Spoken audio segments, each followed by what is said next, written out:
Hey there, tennis fans. I'm James Waterson, and I've got your Tennis Now tennis news. We had the Rogers Cup wrap up on Sunday, the start of the Western and Southern Open in Cincinnati, and some of America's youngest players will compete for a U.S. Open wildcard spot. So let's get to it. World number 1 Novak Djokovic won his second Rogers Cup title after he beat Mardy Fish 6-2, 3-6, 6-4 in the final. Now with the win, Djokovic now has a 53-1 record for the year, and the Rogers Cup was his 9th title.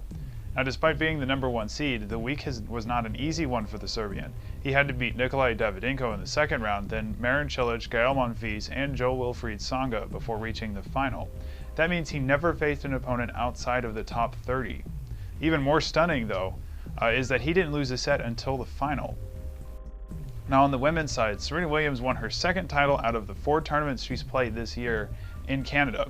She turned in 2 dominant performances in the final rounds as she took down Victoria Azarenka 6-3, 6-3 in the semifinal and Samantha Stosur 6-4, 6-2 in the final.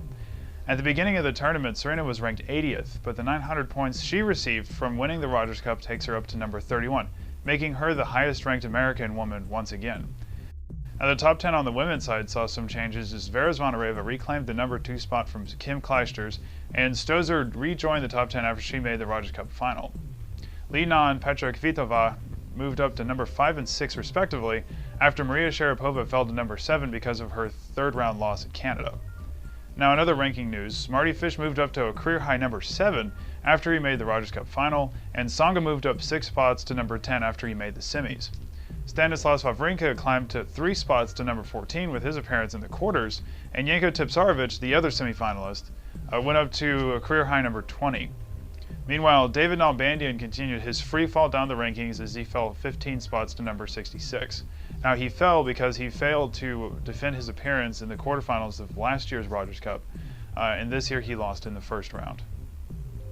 The top players returned to action this week in Cincinnati, and we could have another week full of early upsets. Now, right off the bat, Roger Federer is going to play Juan Martín del Potro in the second round, and we could see matchups between Djokovic and Wawrinka, Thomas Berdych and Nicolas Almagro, Rafael Nadal and Fernando Verdasco, and Andy Murray and Jo-Wilfried Tsonga in the third round.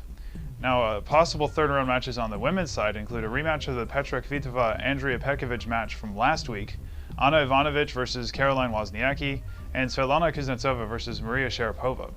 Serena could also play Samantha Stosur in the second round. Now, it looks like it's going to be another awesome week of tennis, so make sure to follow the action in the live score section of our website. We'll go ahead and throw a link to that below. Now, America's top young talent will duke it out for a wildcard spot in the U.S. Open in College Park, Maryland later this week. Denis Kudla and Jack Sock, the U.S. Open boys finalists from last year, will join a field of 8 players that will compete for a berth in the Grand Slam tournament. Now, there will be a women's playoff as well, which will feature Alexa Glatch, Allison Risk, and 16-year-old Madison Keys, who is one of the youngest players who has ever won a WTA match.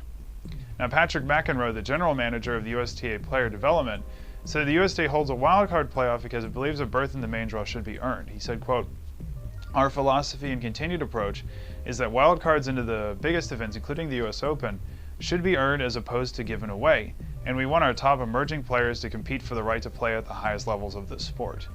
Now, play begins August 18th and ends August 20th. Now, for more on what's going on in the lives of the players, let's go to our friend Lauren Lynch. Thank you, James. The U.S. Open will be kicking off here soon in New York with the world's best tennis players going to compete at Flushing Meadows in Queens beginning on August 29th through September 11th. Defending champions Rafael Nadal and Kim Clijsters will attempt to repeat their 2010 trophies in this major event in front of the U.S. crowd. On Tuesday, August 23rd, a week before the main draw begins, the qualifying rounds will completely be free to the public. Everyone can come out to the USTA Billie Jean King National Tennis Center and be ready to come and watch the qualifying rounds with the ability to enjoy some tennis, good food, special events, and attractions without having to pay the big price for a ticket. On Friday, August 26th, Tennis Now will be live with the USTA and Wilson while they attempt to set the Guinness World Record for the most people hitting a tennis ball with a racket at 9 a.m. at the USTA Billie Jean King National Tennis Center in Flushing, New York.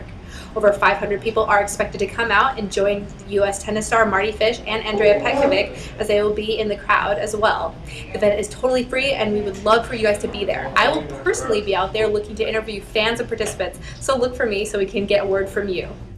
Moving on to the rumor mill, it seems as though Serena Williams, the new world number 31, may be dating Drake, the rapper. The two have been caught playing tennis in Florida. Drake also watched Serena in Toronto last week as she won her title. He was cheering her on and standing up for her. Drake tweeted out earlier this month, "I cannot wait to put it on you and make you sweat during our match this weekend." It's all speculation, and they are almost 10 years apart. Clearly something is going on, though. The biggest indication is that neither have denied anything. Back to you, James. Thanks a lot, Lauren. And that'll do it from us. Remember to follow us on Facebook and Twitter, and subscribe to us on YouTube so you can stay up to date on what's happening in tennis. As always, thanks for watching, and have a great week, everybody.